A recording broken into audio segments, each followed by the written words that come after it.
So guess what, you guys? I thought I was all done with my cranberries for the season, at least until Christmas. But I went to the grocery store and the big bag was on sale for 99 cents. So I not only bought one bag of cranberries, I bought two. And I thought what I would show you how to do today is to make your own cranberry sauce from scratch. You can choose to use it now. That's the great thing about this recipe. But if you're not planning to use it now and you want to use it throughout the year, I'm going to show you how to actually go through a food preservation technique called canning so that you can save your cranberry sauce and use it throughout the year as you choose. So today, if you want to go through that method of food preservation, you'll want to make sure that you have some jars available. Now, I've got 6 half-pint jars here. These have gone through the dishwasher cycle, or you can hand wash them, and I've put them with their rings off. I put their rings off on a cookie tray here, okay? Because this is how I'm going to go ahead and sterilize these jars to make sure that any of the bugs that could cause botulism or anything afterwards are all killed and secured and not in these jars, even though they've gone through their sterilized process in the dishwasher. So again, 6 jars, a cookie tray.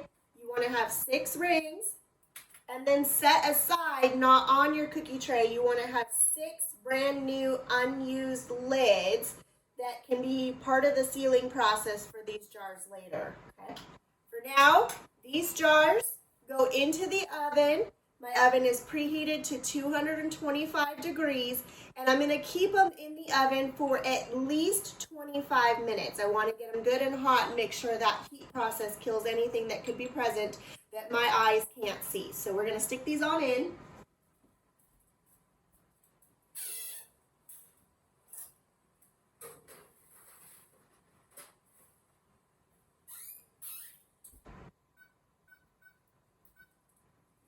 Set my timer, and once those are done sterilizing, I'll come back and show you how to make your very own cranberry sauce from fresh cranberries. So let's talk today about the ingredients you're going to need for this recipe. There are only 3 ingredients for this recipe. That's right, just 3. First is your cranberries. You're going to want 4.5 cups of cranberries. Now, to put that in perspective, that seems like a lot, but when you get the big bag, it still leaves about half a bag behind. So this is my 4.5 cups of cranberries. They're pre-measured. I gave them a rinse in the sink, so that's why you see them in this colander here. And I've got them sitting on a plate just to catch any of the extra water while I get my items prepared for making the cranberry sauce today. You do want to go through your cranberries and check and see if there's any that are turned or that look like they got mushed in the transportation process. I've taken some out here. You can see what they look like. I'm not going to use these ones. They're not to my standards, so we'll just toss those in the compost later or send them off to the chickens. So again, 4.5 cups pre-washed cranberries. Make sure that they're sitting so they can get drained and all the water gets off of them. You want 1 3/4 cup of water, and then your last and final ingredient, 2 cups worth of sugar. That's all you're going to need today. 3 ingredients: cranberries, water, and sugar. And you're going to have some of the best cranberry sauce that you've ever had, and it's going to be yours to either eat now or keep and enjoy throughout the year. Let's talk about the tools you're going to need today to make the cranberry sauce. You're going to want to have a stainless steel spoon and a large stainless steel pot. Okay. Now the next tools I'm going to show you are what I use to help give me efficiency and make this process quicker in my kitchen. If you do not have these, that's okay. There are alternate options that you can use if you do not have these. Today I'm going to be using a food mill. This is a food mill. It has almost like a strainer or a colander in size. Comes with various sizes. I've put the smallest size in, and you can see it turns, and what this is going to do is it's going to help puree the berries once they're ready on the stove for me. I have set this up over a large measuring cup. I've done a measuring cup because it has a pour spout, which will make things easier for me later. And I put it on a silicone hot pad. You can see right here, it's just a silicone hot pad so that I have no slippage of the cup as I'm turning the food mill to puree the berries.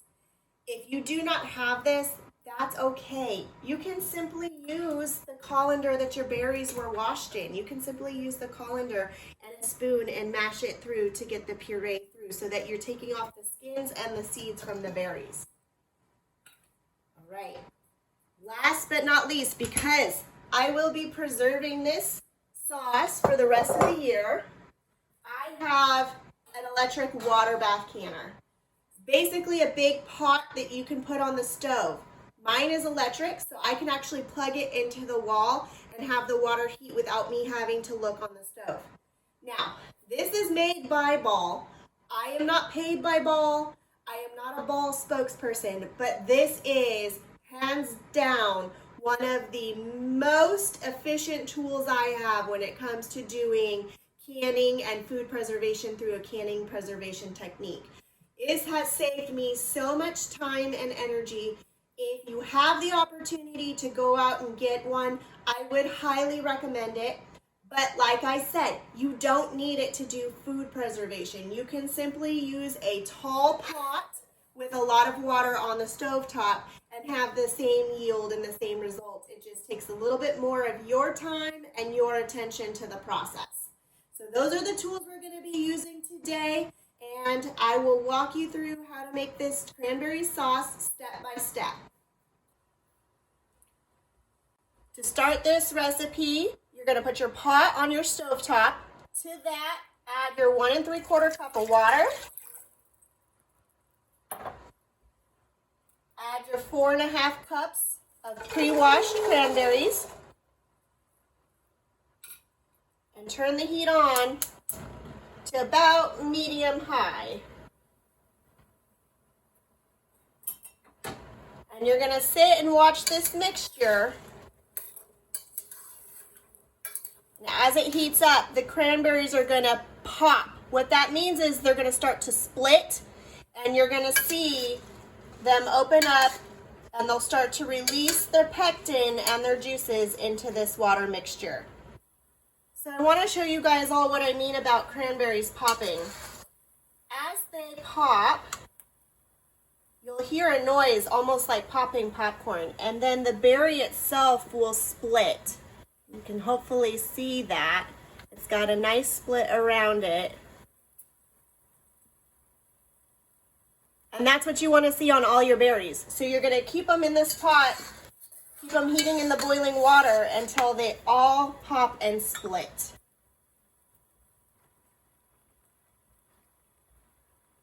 So these have been boiling for about 5 minutes. You can see there's a little froth coming up, a little foam coming up. That's the pectin being released from the berries and the innards starting to mix with the water. You can see most of my berries have popped and split. So at this point, I'm going to go ahead and remove them from the heat, and we're going to talk about the next step, which is pureeing these berries.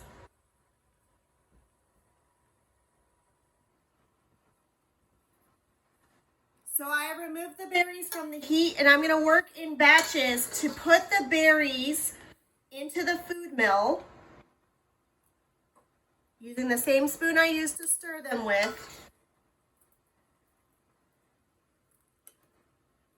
And then I'm going to run them through this food mill, which is going to separate the skins and seeds and leave me just with the juices and the puree. If you don't mind the skins and seeds, at this point you could just mash them. But I like silky smooth cranberry jelly. So there's the first part. And all you do is turn the mixture through the food mill, and then it will puree it out the bottom. I have it being caught in that measuring cup I showed earlier. And leave behind for me just the seeds and the skins so I can separate that out. Doesn't take very long. So I'm just going to run these through and I'll show you what it looks like when this is done. Okay. So that looks pretty good. Give you a close up here. There's only just skins left in there. And and any little seeds that it caught in the process. So I'm going to take that off. You can see I've got the majority of my pureed mixture here. It already starts to look like jelly. It's pretty thick, but it is not sweet at all. So the next step of the process is we're going to add our sugar, and we're going to get it to a point where it's ready to become a full jelly-like cranberry sauce. Okay, so we're back at the stove. We're using the same pan that we used before. It's okay if there's some residual in here. It's not going to make that big of a difference. Just get it as clean as possible when you're trying to do the puree. I mentioned earlier I use a measuring cup, and that's because it's easier for me to pour this right into. We're going to just pour the mixture, the puree, right back into the same pot we used before.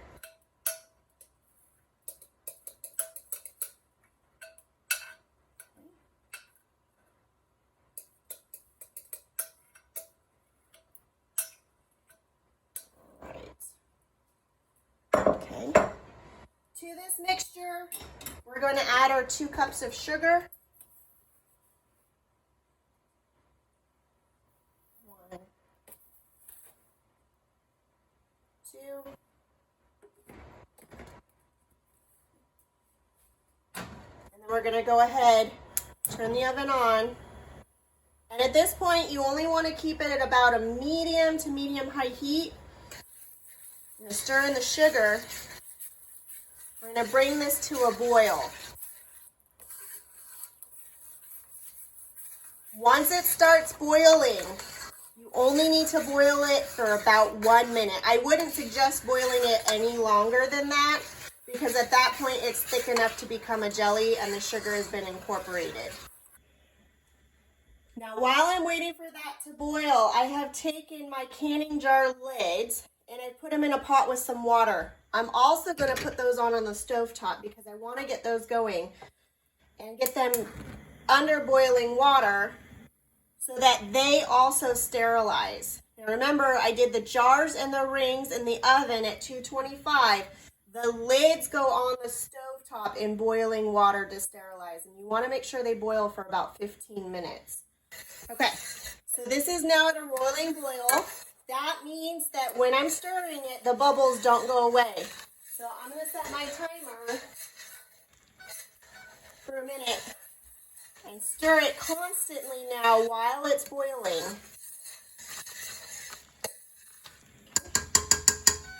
My timer is up. It's time to remove it from the heat. At this point, I could let this mixture cool. I could put it in the fridge, and then we could eat it fresh, and it'd be good for about a week. I have had enough cranberry sauce from Thanksgiving. I'm good for a little while. I want to keep this and be able to use it throughout the year as I so choose to do. So I've pulled my jars out from the oven. They are hot. I use tongs to grab them. You could use a hot pad or anything else. I set it on a no-slip hot pad, just like I did earlier. And I use a funnel to help me cleanly get the mixture into the jars. So I just take a ladle, I scoop up the mixture and put it right into the sterilized jars.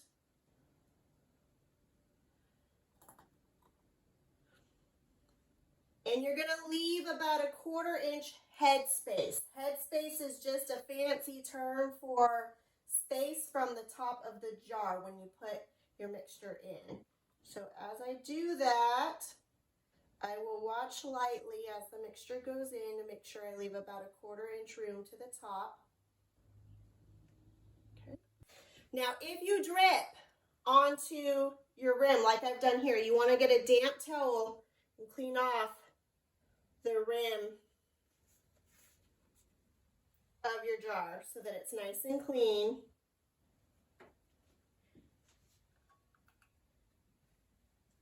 And take your lid, put it on top. I use the same magnet, but you could use tongs to grab a lid. It's not so hot anymore. And you can put it right onto your jar Again, your jar is hot, so be very careful because that jelly mixture is very hot. And this is ready to go into the water bath. So I'm going to repeat this until I fill all of the jars that I have. It may or may not take all 6 half pints, so we'll see how many we get. Okay, so I finished scooping all of the cranberry sauce jelly into each of these jars, and I ended up only getting 3 half pints and a little bit. So this little bit I am not going to put through the water bath canner. I am instead going to put it in the fridge, and we will enjoy it within the next week or so. These other 3 are ready to go into my water bath canner. So I have plugged this in. It has a knob on the front that I've turned to canning. I filled it with water all the way enough so that it'll cover the tops of these when I put them in. And I've got it heating to the point where it's just about at a simmer, just right around a boil inside. It automatically comes up to the right temperature. I can audibly hear it. You can maybe hear it on the video. It's got a little rumbling sound inside. So what I'm going to do now is I'm going to take the lid off. You'll see it's very hot. I'm going to use my tongs. I have special tongs that help grip the jars. If you don't have these, you can use regular tongs. I'm going to stick these jars inside, just like this.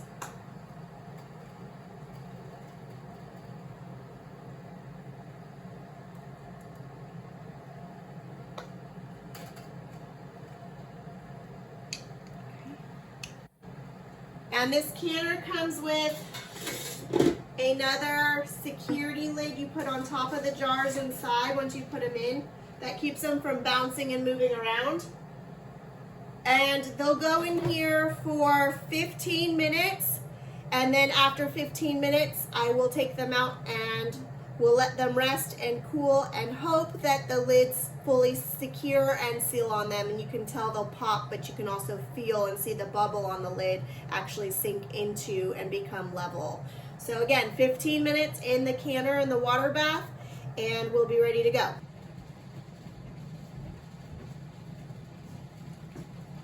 So my timer has gone off, 15 minutes has passed, and it's now time to take these jars out of their water bath. I'm going to turn this off since I no longer need it. Open up the lid.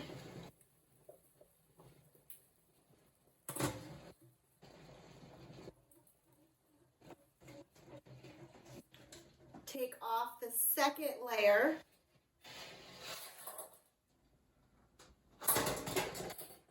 It's hot, so I'm using tools to help me remove it out.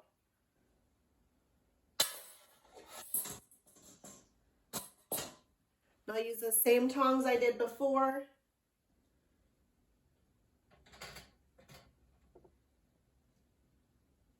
Reach in here and grab each of these jars.